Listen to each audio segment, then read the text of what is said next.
Ito ang port ng Hanya, mga guys. Kita mo, mga yacht, kakaiba. Yang mga yacht na yan, yan yung ano, pwede silang mag tour around the sea. Ayan o, ang ganda, diba? Yacht, nice yacht.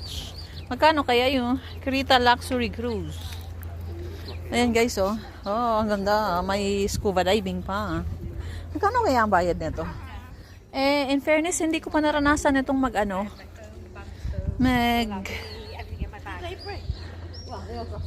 sumakay. Ayan, oh. Oh, ang lalim nito. Location, Hanya.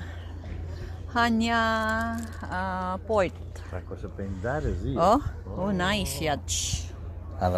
Nice yacht. Ito, oh. Perfect. Perfect rent yacht, living an amazing experience. Single multi-day cruise transfer to papunta siyang Santorini, Milos, etc. Bachelor party and special events. Oh my God.